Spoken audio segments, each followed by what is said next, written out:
Скажите, с какого возраста нужно начинать половую жизнь человеку молодому? Половую жизнь надо начинать в браке.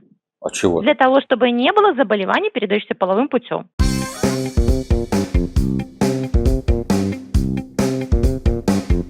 Я руководствуюсь тем, что на сегодняшний день у вас возникают заболевания. У И меня? вы считаете, да, я имею в виду у граждан, и вы считаете, что надо предотвратить данные заболевания. Поэтому, чтобы их предотвратить, надо начинать половую жизнь в браке. Вітаю! У житті нас багато чому вучать. Читать, писать, ездить на велосипеді, керувати комбайном, готувати їжу, поважати старіших, не хуліганить, казати правду і так далі. І ось випадково на одній з прямих ліній висвітлилося, що у нашому житті нас ніхто не вчить займатися сексом. Як так? Сьогодні я буду з гэтым розбиратися. Ставте лайк, поехали! 16, ну и что возраст согласия? Возраст согласия 16 лет – это то, что у вас, если ваша вторая половина, парень или девушка, скажет о том, что он был согласен на это. Но это не говорит о том, что не отразится на вашем здоровье. Почему вы сразу о плохом думаете? Вы же задаете вопрос, потому Не, что вы сразу половые о болезнях. отношения Половые отношения отражаются на здоровье. это не обязательно болезни, половые отношения. Может, это у вас профессиональное. Я говорю, что о сексуальном воспитании. Вот как детям учить заниматься сексом, да. Вы в первую очередь должны объяснить, что есть целомудрие. А что это такое? Если вы это донесете до них, это будет самый важный критерий вступления в половые отношения. Это целомудрие. Так, а подождите. Нельзя размениваться на... Вот вы понимаете, мы стоим с вами в разные стороны. Вы хотите сказать, как это влияет положительно секс, а я хочу сказать, что секс у неокрепшей души, даже, как вы сказали, в 16 лет, может привести к психологической травме. Понимаете? Хотя Нет, физически может не отразиться. Мы говорим о том, что когда люди согласны вступить в секс. И как вступать? Вот люди молодые, где они научатся? Есть центры, дружественные подростку. Значит, для такой молодежи, не достигших 18 лет, профессионалы в лице акушера-гинеколога и в лице психолога окажут анонимно даже эту помощь. В секс надо вступать тогда, когда вы созрели, и с тем, кто вас желает, чтобы потом не было проблем другой стороны. Если вы считаете, что 16 лет это возраст согласия и не будет применен уголовный кодекс, в этом случае для беседы у подростков, если такие случаи есть, и он вступил в половые отношения, и чтобы не было проблем, как вы говорите, психологической травмы или физической, я вам предлагаю обратиться в Центр дружественных подростков. Не, я понимаю, сложно. А вы как учились сексу? Я не училась. Это, послушайте, я сейчас на телефоне, прямой телефонной линии. Телефон наш с вами записывается, разговор. Если вы собираетесь говорить о личных беседах, извините, это выходит за рамки моих Так, а при чем тут лично? Вот я скажу, как я учился. Меня в школе не учили давайте прекратим сексу. этот разговор. Да подождите, вы специалист. Вопросы. Нет, уважаемый Олег Михайлович, давайте прекращать. Вот видите, какая проблема мы будем по другому телефону, извините. Огромная. Вы можете записаться, если девочку, то записать к нашему акушеру-гинекологу, а мальчика записать к урологу. И все-таки мы приходим к вопросу личной гигиены, половой неприкосновенности, каких-то психологических там, скованностей, комплексов, а конкретно о сексе как о процессе, в котором люди получают удовольствие. Как ребенку рассказать о том, что секс – это для удовольствия? Смотрите, если с ними были разговоры до этого, да, и они понимают, что у них физиологически уже произошло, да, и почему люди могут этим заниматься, то тогда можно напрямую. Если у детей нет базовых знаний, то сначала надо дать им базу, а потом уже переходить непосредственно напрямую говорить о теме секса. Естественно, касается и безопасного поведения, потому что это очень важный аспект в наше время, да, потому что мы не знаем, какие люди вокруг.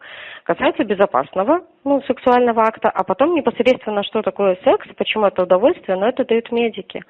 Это медики разбираются в этом? Ну, конечно. Удовольствие.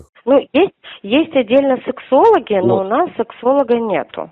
Нету сексолога. Я знаю, что в университете Скорины есть сексолог Щекудова Светлана. Она преподаватель сексологии, она сертифицированный сексолог, она выдавала пособие именно по сексологии.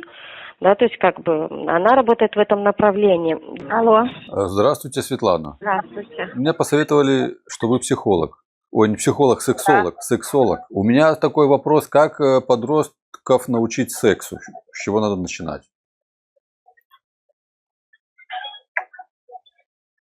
Как их научить? Да, научить сексу как? Вопросом обучения сексу я не занимаюсь. Так а сексолог не владеет такими знаниями? Нет, это немножко консультирует в другой области, не тем, как заниматься. А в принципе вот этот вопрос, как научиться сексу, это что? Это на самотек все отдано? Или есть какая-то методичка, концепция, правила? Это вы не по адресу немножко. Хорошего дня, до свидания.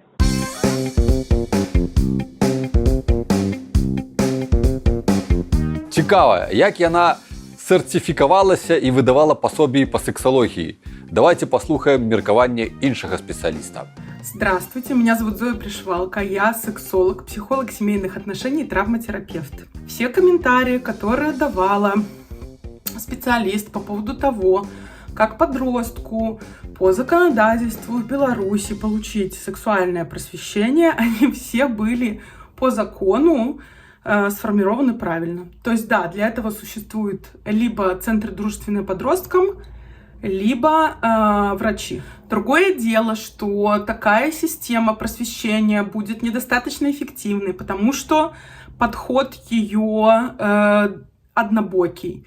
То есть в основном делают акцент на том, что от секса какие-то плохие вещи с человеком происходят, и мало разговаривают про положительные, какие-то гармоничные эффекты, которые могут случаться у людей от того, что они занимаются сексом, получают удовольствие и так далее, вступают в отношения и все такое прочее.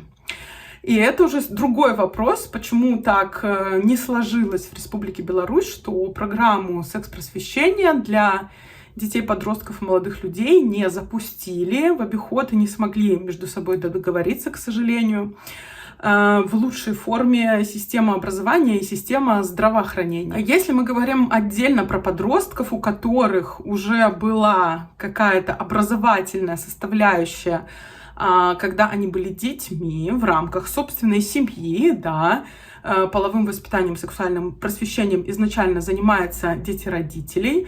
Сноска, которые сами в этом разбираются и понимают, что к чему и как про это разговаривать с детьми, то есть сами получили какое-то сексуальное образование, и у них есть словарь и понимание того, как с ребенком на каждой стадии своего развития, какими терминами, какими подходами объяснять эту тему. Так вот, после того, как дети стали подростками, вошли в пубертат, для них уже является не репрезентативным, да, это общение по поводу просвещения секс-воспитания со своими родителями. И надо идти к другим людям. И тогда самой эффективной программой будет общение по принципу peer-to-peer, равный равному, где вот в таких центрах будут молодым людям предпубертата рассказывать про секс, про отношения между людьми, про репродуктивное здоровье, про контрацепцию,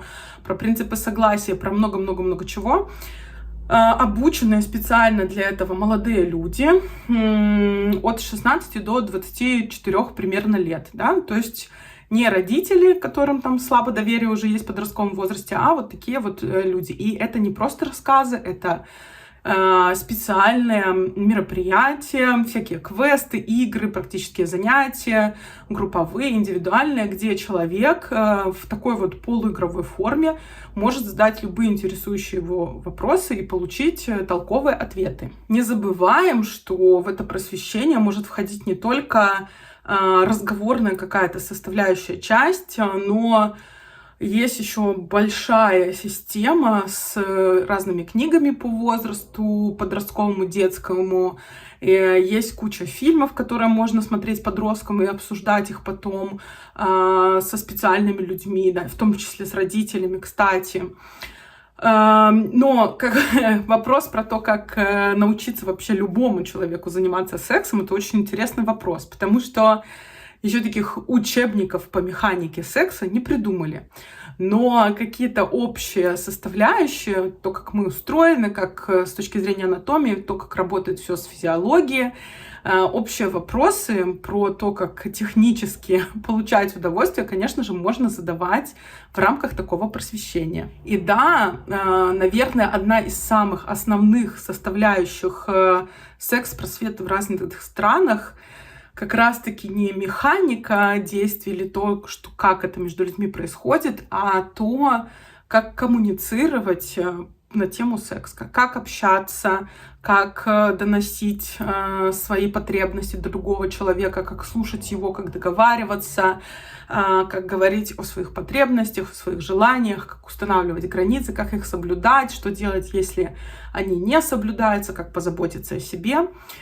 Вот, и понимание того еще, что человеку важно быть достаточно зрелым для того, чтобы вступать в сексуальные отношения. И это тоже входит в рамки секс-просвета, когда объясняют, а не запугивают. А еще зрелые люди, они могут позаботиться о себе, они могут понимать о последствиях, которые возникают в рамках их действий. И это тоже все объясняется и обсуждается в идеале в рамках сексуального просвещения. Один из последних проектов, который обсуждался про Беларусь, это было введение кружка про отношения парные, семейные в школах, но та программа, которую предоставляли для просмотра и, как это сказать, обсуждения между специалистами, в ней, к сожалению, не было вообще ни одного слова про секс. Вот такое запретное слово. И вот мы получаем, что действия между людьми есть, а как они называются, такого слова вроде бы и нет. Мне кажется, это мое мнение, тема психологического и сексуального здоровья очень тесно связана с пониманием человека, своих потребностей, желаний и своей личности, какая она есть и как бы ей хотелось жить. А иногда это опасно, к сожалению.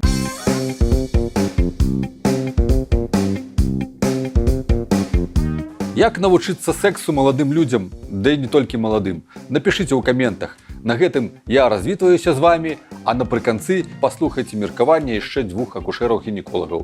Пакуль. Кто-то подкладывает книжки, кто-то разговаривает. Подкладывать книжки, вот. Вы как сами учились этой теме?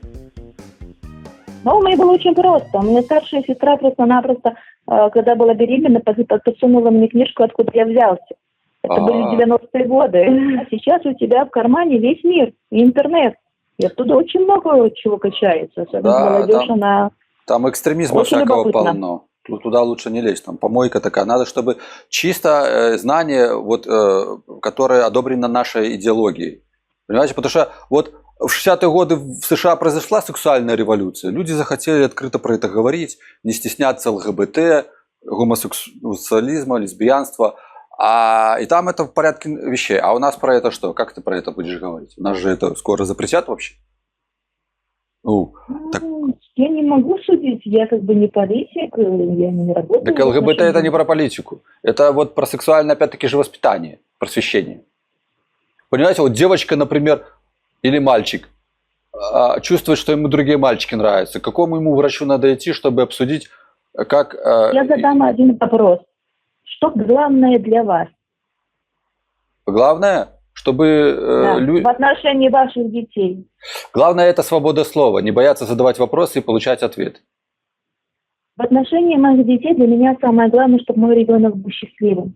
Ну, так вот, если мальчик гей хочет с мальчиком встречаться и быть счастливыми. Не в ущерб ни своему здоровью, ни в ущерб окружающим. Ну, так я вот про это говорю, что... Кого он для этого выберет? Ага. Это мой ребенок. От своего ребенка вы же никогда не откажетесь, правильно? Угу. Вообще половое просвещение это все-таки в семье первоначально. Не, ну хочешь, не хочешь, сами. Нужно изучать эту тему, потому что нужно размножаться в государстве. Государство заинтересовано в том, чтобы люди размножались. А как они будут размножаться? если они не знают? Есть физиология, никто не учит правильно есть, например. Вот или оно что. правильно спать, например. Вот, поэтому это мое личное мнение. Конечно, Интересно. да, какие-то специфические знания можно получить у разных специалистов, но в первую очередь это в семье. В моей семье такое не обсуждали. Стеснялись такой темы. Это вообще тема стеснительная. Ну, надо доверительные отношения иметь Вот с вы ребенком. стесняетесь Это опять же воспитание в семье. такую тему обсуждать? Я не стесняюсь. Мой ребенок знает из моих уст. Знает, да? А что вы ему рассказываете?